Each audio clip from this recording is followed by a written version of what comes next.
Hi, Emily here, and I decided to do the coaching ethics presentation for my portfolio.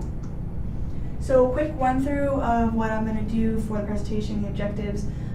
First, I'm going to introduce my definition of what ethics are in sport, and then I'll go to the description of what an ethical dilemma actually is, and then I'll go into my example of an ethical dilemma, and then we'll go into my approach to trying to solve or come up with a compromise for that ethical dilemma.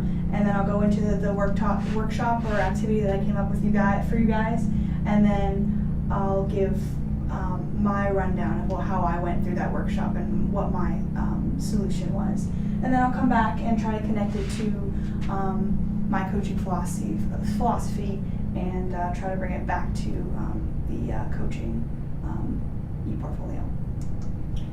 So first is my definition of ethics, and I think that ethics in sport are kind of the invisible or unwritten rules of the game. They make up the subculture and the moral obligations that athletes kind of have to abide by when they play in a competition.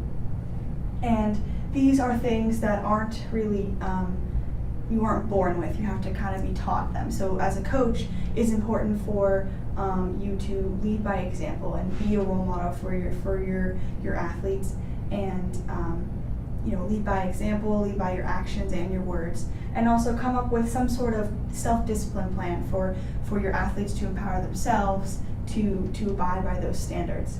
And then lastly, when you come across an ethical situation or a dilemma, use those as teachable moments to be able to teach your athletes what direction they should be heading in. And the ethics in sport are important because overall they make up the values and lessons that you want to impress upon your athletes so they can use those lessons later on in life. So here is my coaching code of ethics. It's kind of long, but the main point of it is that as a coach, you are the role model and you are a huge influence on your athletes. So you have to be respectful. You have to build trust within the relationship that you have with your athletes and your coaching staff. Also, you need to be able to portray the gamesmanship and the sportsmanship that you want your athletes to portray while they play the game. And then you also want to show character, whether you win or lose. Have the same kind of emotions that you would in any situation.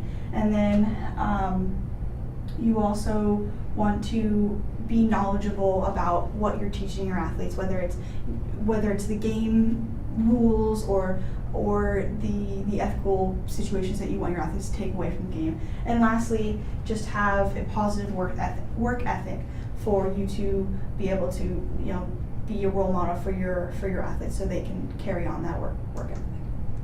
So what actually is an ethical dilemma? What I came up with is an ethical dilemma is a situation where there is really no right or wrong answer. There's a huge gray area. There's no black or white. We don't know what to do in the situation. And the relevance to sport is that it happens often. There are a lot of ethical dilemmas in sport that happen. And the importance of this is that you have to have that code of ethics. You have to have those standards, that solid coaching philosophy to work with, to be able to keep you in check, to teach your athletes, use those as teachable moments, to teach your athletes the lessons and values that you want them to learn. And that's the real reason why we play sports. So the example that I took for an ethical dilemma is sports medicine, where an athlete gets injured in a sport. Who decides to let them back in the game or not let them back in the game? Is it the coach? Is it the medical staff? Is it the parents of that athlete, or is it the athlete themselves?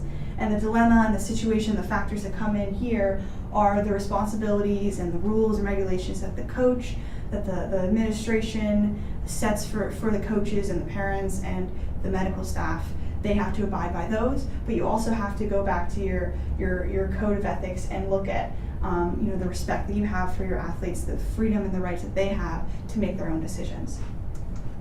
And this goes back to that there is really no universal code of ethics for coaches to stand by. So you have to have your own standards. And a way to do this is to look at the situational factors, the importance of the game, the safety issues, the risk factors of keeping them out of the game or putting them back in. And then also going back to the personal preferences of the athlete. Do they want to still compete? Can they make that decision? Are they knowledgeable enough to be able to make that decision for themselves? So what I came up with to try and come up with some kind of a solution or compromise is to follow your code of ethics, identify that there's a dilemma, that there's some sort of gray area, and that there are ethics involved. Recognize the situation, go back to the situational factors, the personal factors of what's best in the long run for that athlete, and who are you making the decision for? Who's in the best interest? Are you making the decision for yourself, for your team, or for the athlete? And that's where it comes down to how to actually do it. You come up with possible solutions. Is you come up with a preferred solution where that's your best option. And then also you have to come up with an alternative solution, some kind of a backup plan. And then those two together, you kind of come up with a compromise, either mixing the two or just coming up with the best answer. So here's the workshop. I've given you kind of an ethical dilemma, a specific one where there's a semi-pro athlete. They suffer a pretty severe concussion that the medical staff thinks that they will, if they continue to play, they will suffer long-term effects.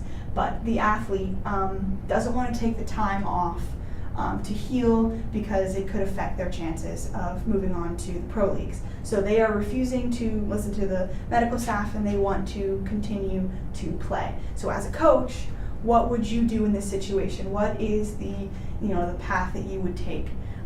Go with your preferred solution, come up with the best solution you can think of, and then come up with an alternative solution, and then tell me why your first solution you think is the best, and then tell me what you learned from the situation, going through that process, what you learned about ethical dilemmas. So here's what I did for that exercise. Here's what I came up with going through those solutions. So my preferred solution is to keep the athlete from playing. Don't let them play. There's too many risks involved, safety issues, health factors, legal issues that the coach has to abide by. And this goes back to, again, the code of ethics that you have to stand by, where there's a trust issue, where you're not only trying to create that trust within the athlete to teach them the skills they need to know to how to play the sport, but also the trust issues of keeping them safe. My alternative solution is to let the athlete play. And this goes based on, they have the freedom to make their own decisions. They have the right to go back into the game no matter what the consequences are. And again, this goes back to the coaching code of ethics that I came up with. It goes back to respect. Respect your athlete's decision to be able to make the choices for themselves. But ultimately, my preferred solution is to keep the athlete out of play. Just safety issues. They don't have that knowledge or experience that you would as a coach, or even the medical team would tell you. They might not tell the athlete all that is at stake. So the athlete doesn't have that knowledge to be able to make that decision. So in the long run, it's best to keep the athlete out of play. So overall, what I came up with, what I learned, is that there is no right solution. There is no right answer. But the positive that comes from an ethical dilemma is the fact that there is an ethical dilemma means that there are still ethics in sport. There are still coaches and athletes making the right decisions or wrong decisions, but there are still ethics. And the steps again are to identify that dilemma, identify that there are ethics and there are paths to take, and then remember the meaning, the ethics behind the sport, the true value, the lessons you want your athletes to get from playing that sport. And then use your code of ethics to guide you to that compromise. So in conclusion, we went over my definition of what ethics are in sport. They're the unwritten values that kind of bring out the integrity of the athlete. And then the ethical dilemmas, where there's really no right answer. There's a pretty big gray area there. And then that's where I brought out the examples of the ethical dilemma, where the concussion example, where there wasn't really a correct answer, and I gave you some examples of that. And then a way to try to connect this to the coaching model is that the ethical, the coaching code of ethics and that philosophy that you guys came up with is the foundation, is the key to making sure that you are teaching your athletes the correct ethics of the sport. It keeps you, the code of ethics keeps you in check. It self-manages yourself, where you are being the correct role model, keeping check your actions and your words. And then it also helps the team stay ethical in their decisions, where they kind of have to self-discipline themselves and empower themselves to do the right thing. And then finally, it helps the coach or the coach or guardian to be the best leader that they can be, because it is a privilege and a responsibility to be able to lead a team, and you are going to have a huge impact on your athletes. And I think that having the correct ethics to teach them is really important. So these are my references, and thanks for listening.